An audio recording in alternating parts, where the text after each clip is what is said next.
El siguiente artículo se estudiará durante la semana del 5 al 11 de febrero. Tengo esperanza en cuanto a Dios. Texto temático. El último Adán llegó a ser un espíritu dador de vida. Primera a los Corintios 15:45. Canciones 151 y 147. ¿Qué respondería? ¿Cómo demuestra el Salmo 118 que puede haber una resurrección mucho tiempo después de haberse predicho? ¿Cómo se cumplió Salmo 16:10? ¿Quiénes serían resucitados durante la presencia de Cristo y cómo? Párrafos 1 a 3. Pregunta A. ¿Cuál es una de nuestras principales creencias? Pregunta B. ¿Por qué es tan importante? Si alguien nos preguntara cuáles son nuestras principales creencias, ¿qué responderíamos? Seguro que diríamos que Jehová es el Creador y que nos ha dado la vida. También diríamos que creemos en Jesucristo, que murió por nuestros pecados. Y tal vez añadiríamos que en el futuro viviremos para siempre en el paraíso. Pero, ¿mencionaríamos la resurrección? Aun si nosotros confiamos en sobrevivir a la gran tribulación y vivir para siempre en la tierra, tenemos buenas razones para considerar que la resurrección es una de nuestras principales creencias. El apóstol Pablo mostró por qué es tan importante esta enseñanza. Realmente, si no hay resurrección de los muertos, tampoco ha sido levantado Cristo. Si Jesús no hubiera resucitado, ahora mismo no estaría reinando, y no tendría ningún sentido lo que enseñamos sobre su gobierno. Primera a los Corintios 15, 12 a 19 dice: Ahora bien, si de Cristo se está predicando que Él ha sido levantado de entre los muertos, ¿cómo dicen algunos entre ustedes que no hay resurrección de los muertos? Realmente, si no hay resurrección de los muertos, tampoco ha sido levantado Cristo. Pero si Cristo no ha sido levantado, nuestra predicación ciertamente es en vano, y nuestra fe es en vano. Además, también se nos halla falsos testigos de Dios, porque hemos dado testimonio contra Dios de que Él levantó al Cristo, pero a quien no levantó, si los muertos verdaderamente no han de ser levantados. Porque si los muertos no han de ser levantados, tampoco ha sido levantado Cristo. Además, si Cristo no ha sido levantado, la fe de ustedes es inútil. Todavía están en sus pecados. De hecho, también, los que se durmieron en la muerte en unión con Cristo perecieron. Si solo en esta vida hemos esperado en Cristo, de todos los hombres somos los más dignos de lástima. Pero estamos seguros de que Jesús resucitó. No somos como los saduceos, unos líderes religiosos judíos de la antigüedad que negaban rotundamente que los muertos puedan volver a la vida. Nosotros defendemos esta enseñanza aunque la gente se burle. Pablo escribió que la resurrección de los muertos forma parte de la doctrina primaria acerca del Cristo, es decir, de las enseñanzas básicas del cristianismo. Y dejó claro que él tenía fe en la resurrección. Pero el que ésta sea una de las cosas elementales de las sagradas declaraciones formales de Dios, no significa que sea una enseñanza simple. ¿Por qué no? Párrafo 4. Pregunta. ¿Qué preguntas podrían hacerse sobre la resurrección? Cuando comenzamos a estudiar la Biblia, leemos sobre las resurrecciones del pasado, como la de Lázaro. Aprendemos que Abraham, Job y Daniel estaban seguros de que los muertos volverán a la vida en el futuro. Pero alguien podría preguntar, ¿siguen siendo válidas las promesas sobre la resurrección aunque hayan pasado años o incluso siglos desde que se hicieron? Además, ¿de veras indica la Biblia cuándo tendrá lugar la resurrección? Las respuestas fortalecerán nuestra fe. Por tanto, veamos lo que dicen las Santas Escrituras. Una resurrección predicha siglos antes de suceder. Párrafo 5. Pregunta. ¿De qué vamos a hablar primero? Quizá no nos cueste imaginarnos que alguien pueda resucitar poco después de morir. Pero, ¿es confiable la promesa de una resurrección hecha años o incluso siglos antes de suceder? ¿podemos confiar en ella sin importar que la persona lleve muerta poco o mucho tiempo?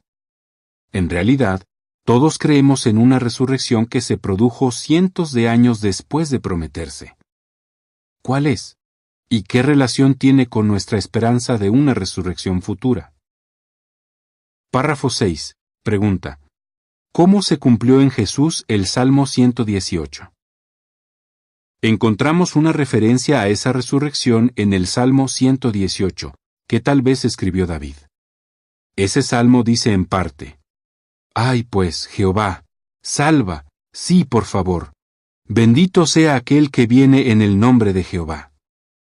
Es probable que recordemos que las personas que vieron entrar a Jesús en Jerusalén el 9 de Nisán, poco antes de su muerte, citaron esta profecía sobre el Mesías.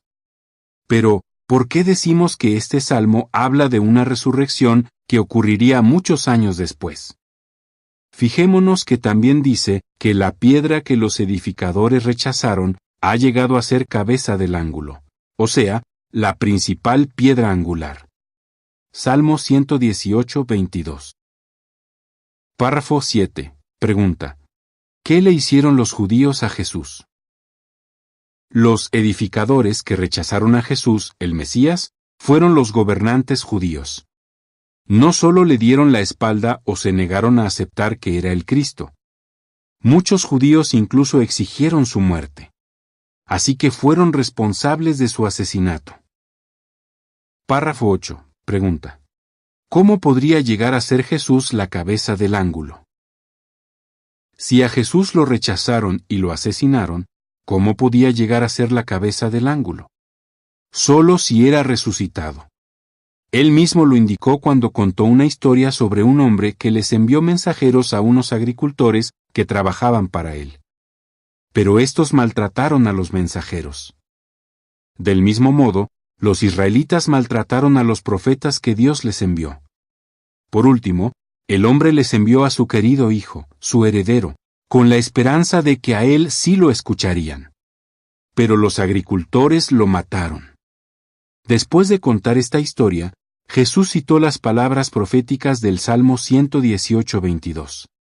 El apóstol Pedro citó este mismo versículo mientras les dirigía la palabra a los gobernantes, ancianos y escribas judíos que estaban reunidos en Jerusalén.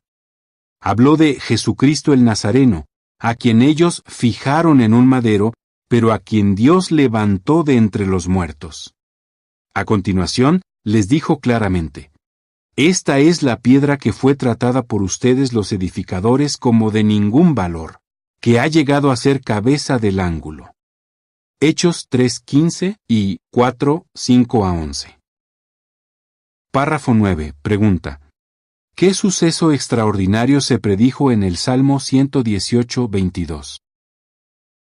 Como hemos visto, en el Salmo 118, 22, se predijo que habría una resurrección siglos antes de suceder. El Mesías sería rechazado y asesinado, pero volvería a la vida y llegaría a ser la cabeza del ángulo.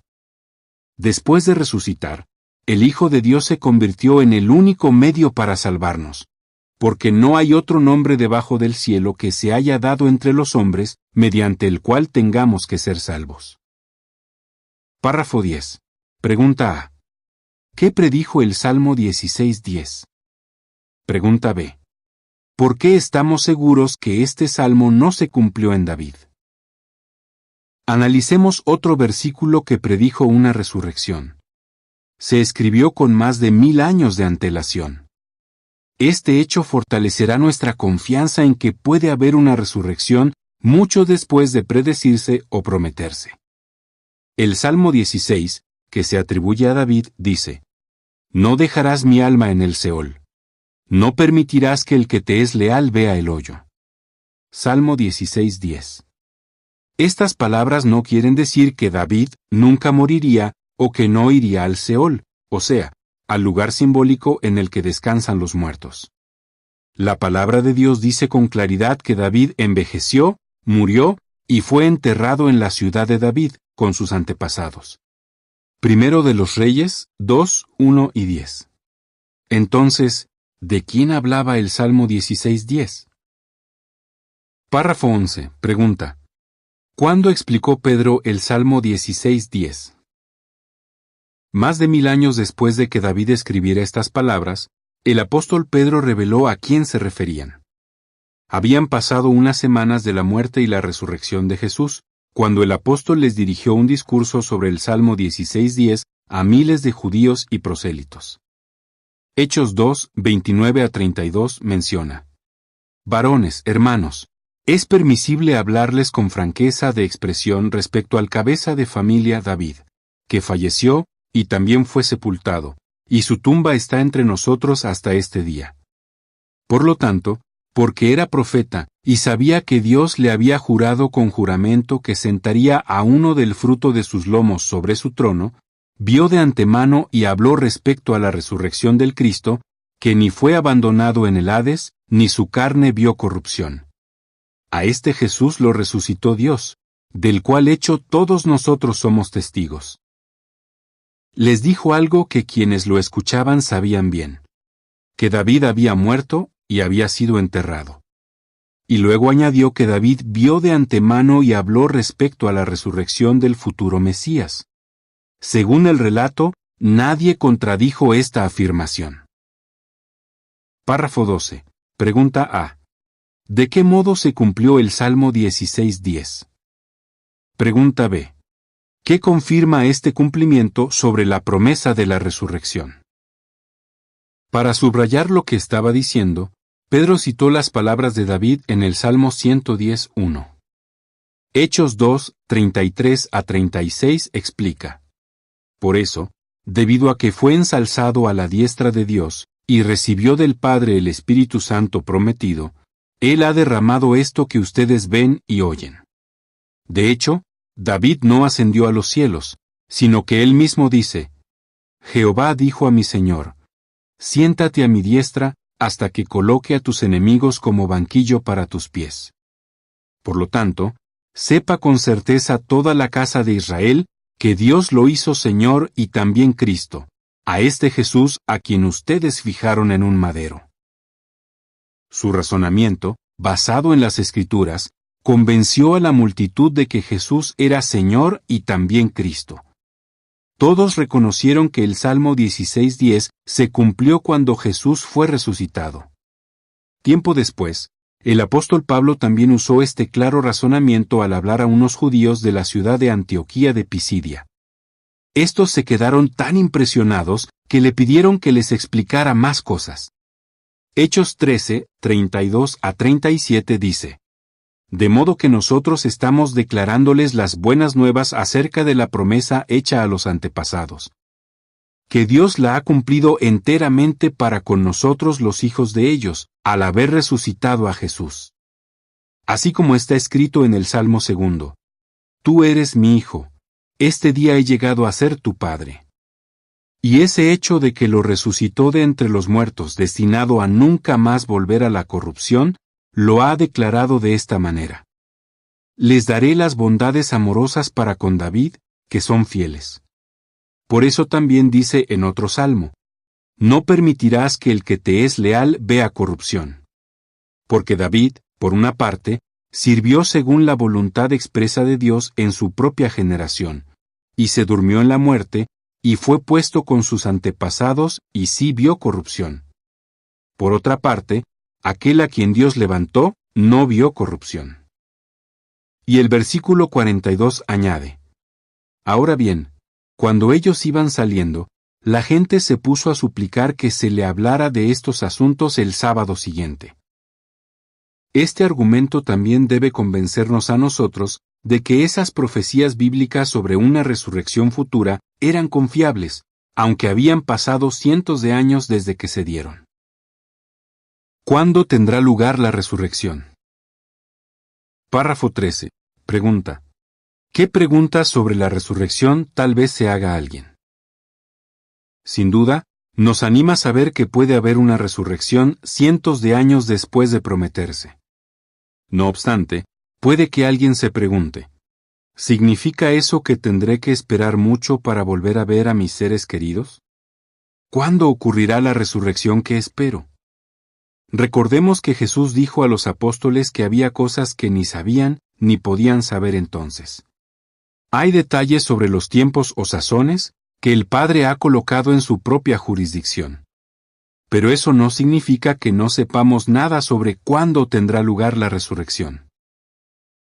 Párrafo 14. Pregunta: ¿qué diferencia hay entre la resurrección de Jesús y las que hubo antes? Recordar las resurrecciones que predice la Biblia nos ayudará a entender esto.